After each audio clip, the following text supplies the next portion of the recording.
Hello everyone, welcome to online classes. So today we'll be studying about a topic called as edible vaccines. We know that vaccinations are one of the important components which are required to fight against any of the diseases. So what is it so important, or what is the key word called as edible vaccines? Till now we have studied something called as vaccination in the form of injections, vaccination in the form of small vials. But today we are going to study a vaccination which is produced in plants. Yes, it is plants.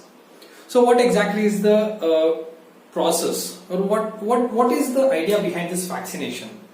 So it started in the year 1990s, where people started getting immunized by a technique called as edible vaccines. If you try to check edible vaccines, so these are nothing but the vaccines which are produced in fruits, vegetables, or anything what we eat. Now the concept goes like this: conventional vaccines, modern vaccines. Conventional vaccines were basically produced from either bacteria or yeast, or basically it was also isolated from horse or pigs. Now, taking this into consideration, scientists of plant tissue culture or plant tissue engineering, what they did is, or what basically the idea they had is, people eat fruits, people eat vegetables. So in the same fruits or vegetables, if we try to add some vaccines or some antigens, so obviously that may be a invention, because everyone will eat food. Now the problem with this and this is,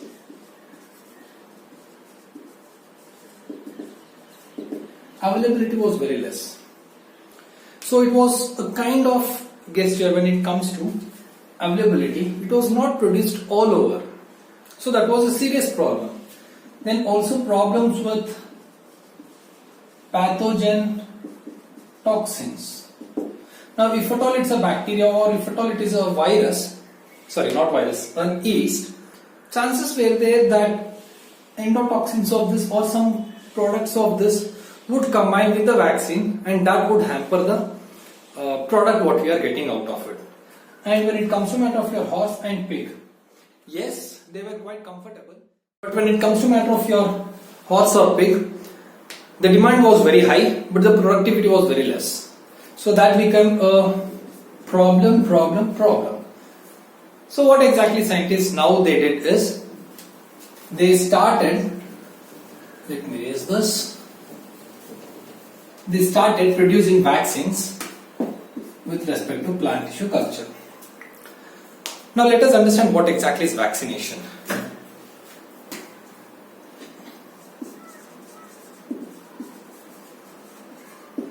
Okay, so vaccination is a process where we try to give a dose before a disease encounters.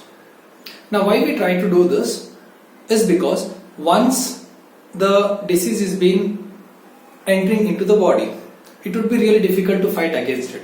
So prior to infection, we started producing antibodies. Now the basic mechanism of vaccination is, I'll either take antigen or protein part, try to introduce in the body.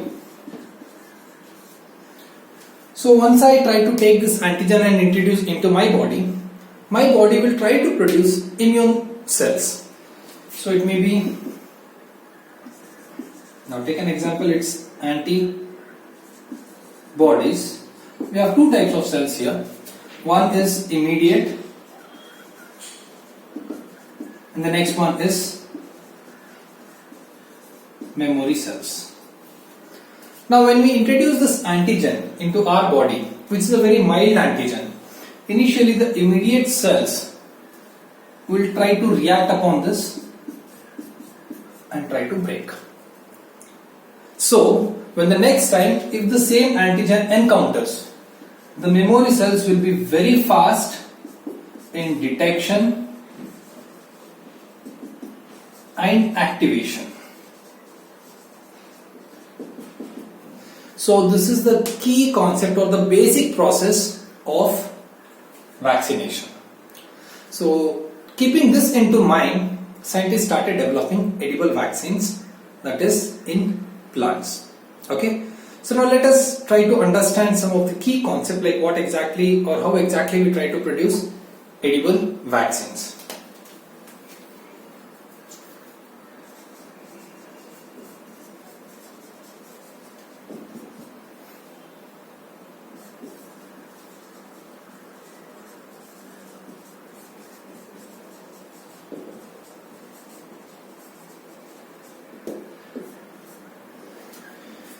Now, why exactly plants? Now, as the topic is of your plant tissue culture, why plants is because there is no problem of any of the plant viruses or plant bacteria to infect human beings. So this was one of the key concepts why people started or why scientists started using plants. And it was also found that they were cultured globally. It is available throughout. Now the examples what we will be speaking about in my further video is, it would be banana as well as it would be a watermelon. So scientists took a gene from organism XYZ, introduced the gene into banana plant and they got edible vaccines. Scientists took XYZ gene, introduced into watermelon and they got an edible vaccine. So how exactly they did, we would be speaking about that in the next video. Now let us go to another topic, like the reason for plant selection. Now as I told you, banana as well as watermelon, what was it so special? Why only that or why only this? That was the key concept. Now the reasons for it is availability.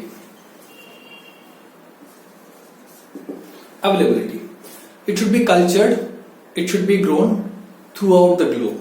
That was one of the very important point. Now take an example, if at all I am growing a plant variety or a fruit which is limited for one particular place, it would be very difficult for the people throughout the globe to get immunity or immunized or vaccinized from that particular product. So that's the reason they check the availability. The second thing is raw form. Now banana as well as watermelon, we don't cook or we don't boil or we don't do any of the process like whatever I told, either cooking or boiling. So we eat it in the raw form. So scientists, before starting with banana as well as watermelon, they did an experiment with potato. How do we eat potato? We don't eat potato in the raw form. So we had to cook, we had to boil, and only then we used to eat the potatoes. So while doing this, the antigenic property was completely lost. So irrespective whatever experiment they have done, whatever the investments they have done, everything went in vain. So it should be in such a way that whatever you are trying to produce the antigen within the plants, it should be in its raw form. Cheap and second world, third world acceptance. Now in this point, we are not producing a edible vaccine in some fruits or some vegetables which are very costly. It should be available even for second world countries as well as third world countries. That means even the local to local countries, very cheap people should get access for these kind of products. So that was some of the reasons why this particular plant, either banana or watermelon, was utilized. So now we have another schematic representation. Sorry, not schematic, it's a flow chart which I'll be doing. So in the flow chart you will come to know like what exactly we are trying to do, what is the procedure, what is the steps we follow to produce an edible vaccine. So just give me some time.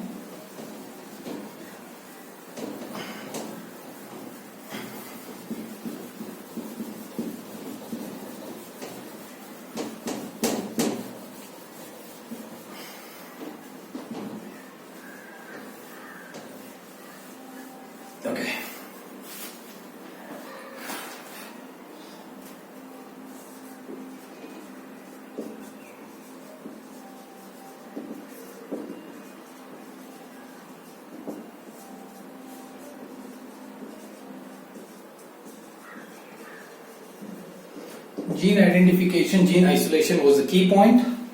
So once identification and isolation is done, we go for explant, we go for callus. This is either Agrobacterium mode or it may be by physical method, by electroporation or by gene gun method.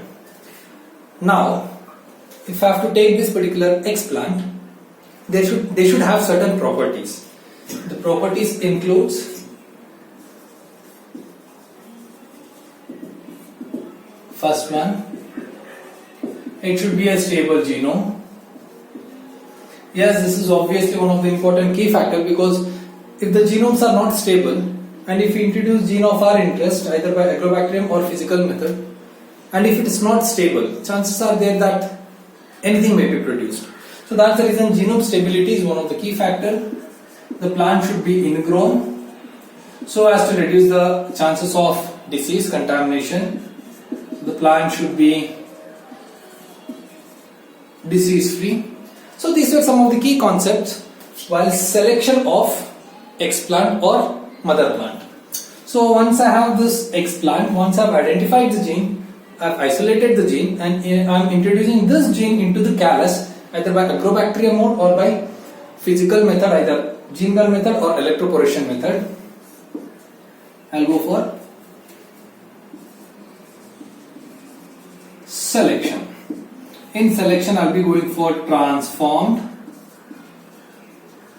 and non-transformed. So once I go for transformed and non-transformed, once I get to know the difference between transformed and non-transformed, obviously my interest would be for transformed cells. I would go for transformed cells, go for my primary media to produce root or shoot. I would go for secondary media. If my primary media aim is root, then here it would be shoot. If my primary media aim is shoot, I would go for root.